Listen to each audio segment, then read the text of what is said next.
few reasons to celebrate today. First off, the Harry Potter spin-off trilogy, Fantastic Beasts and Where to Find Them, has a release date for the first installment. November 18th, 2016 is when it's being released. Let's just take a moment to celebrate this, shall we? And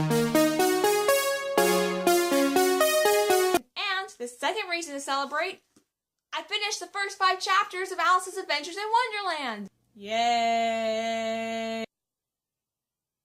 So let's get on with the video, shall we? To begin this video, I'm going to give a basic overview of the story and give some info about things that happened. I am not going to be overly analytical. That's going to come later on in the video. Now, I'll be honest, I don't really know how to talk about books without giving away much of the plot. So I'm going to go ahead and issue a spoiler alert, so that way, if you want to read this book, nothing is ruined for you. Okay, I'm just going to say right now that I am really enjoying this book so far, but I am kind of disappointed that I'm enjoying it, but I'm not blown away by it. Like, there have been books I've read in the past that I was just like, oh, this is so great, I'm so happy I read this. I am not there yet with this book, which makes me sad, but I'm only 5 chapters in. I don't know why, but I was expecting this book to be so much darker, and right now I find it to be very lighthearted. Maybe it'll get darker later on, but I'm happy with it. I am really enjoying this nonetheless. So the following has happened so far. Alice has fallen down the rabbit hole. She's had her encounter with the potion and the cake that makes her grow and shrink. She participated in the caucus race. She took up the White Rabbit's house. And she's encountered the hookah-smoking caterpillar. And as awesome as all this stuff is in the book right now, it's also all in the film.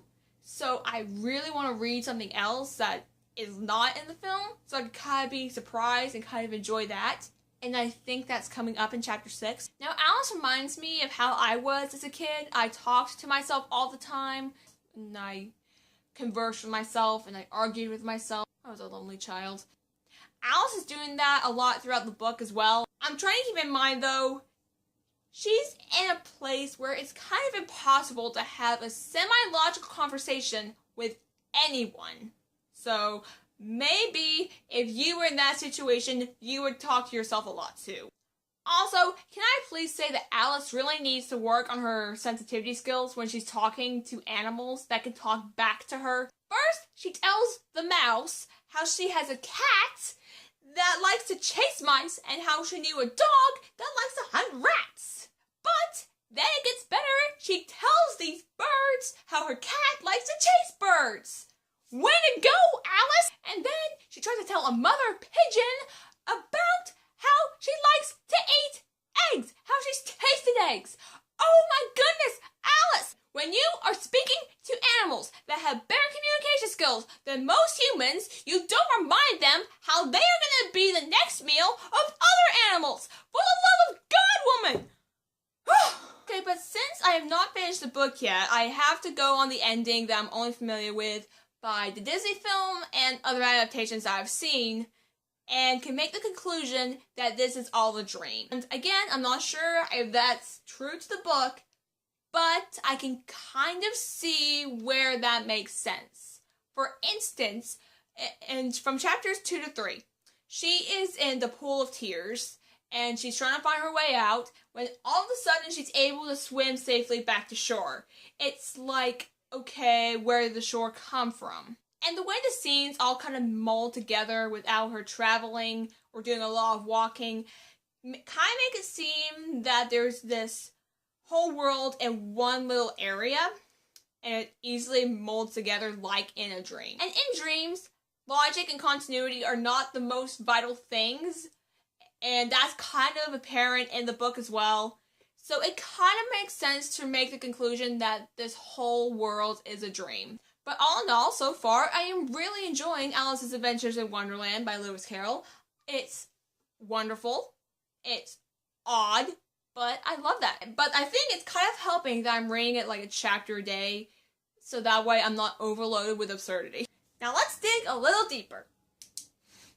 Before I go on, I have to give credit to Sparknotes because I did not know where to start when it came to digging a bit deeper into Alice's Adventures in Wonderland, and I needed some help with that. So I went to one of the greatest sites I referenced when I did not understand something in high school. A lot of the information I saw on there was very, very interesting, so I'm going to share it with you guys. I do not claim to have thought of these ideas, so thank you, Sparknotes.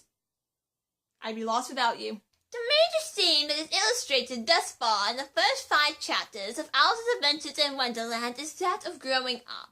These are very much illustrated in the first 3 chapters of the story, when Alice is trying to get through the door into the garden that symbolizes the nostalgia of childhood. When Alice first drinks the potion, she shrinks, but she also forgets the key. And because she forgot the key, she can't get through the door, and this shows her helplessness because she tries to get to the key, but she can't because she's too small. Meanwhile, after she eats a cake and grows, it symbolizes the awkward growth spurts that people have when they go through puberty. And this is symbolizing Alice getting older and having these growth spurts.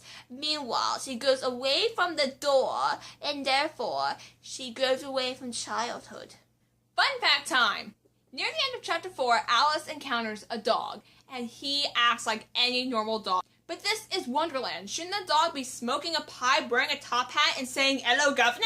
According to Sparknotes, yet again, bow down to the holy Sparknotes, the reason this dog is so ordinary in such a whimsical place is because Lewis Carroll hated dogs. So he illustrated his disdain for them by making them boring in this wonderful land. If you guys want to read a better analysis of Alice's Adventures in Wonderland, I'm going to put a link to the Sparknotes in the description. Now, lovely viewer, I would like to ask you a question. What do you think the caterpillar represents? I've seen a couple of theories online, one about sexuality, one about the oppression of women, and one about change in general. And all these theories could be plausible, but I would like to know what you guys think. Put your theories down in the comments, and I'll talk about a few of them next week. Alright guys, we completed the first 5 chapters of Alice's Adventures in Wonderland. Next week, we're going to do chapters 6 through 10, and I promise not to rely so much on Sparknotes next time. But I may use the internet on occasion because there may be a reference to something from 19th century England that I do not understand. If there's anything you think I need to improve on or anything I could do to make these videos better, leave it down in the comments and I will gladly heed your advice. Alright guys, thanks for watching and I will see you all next week.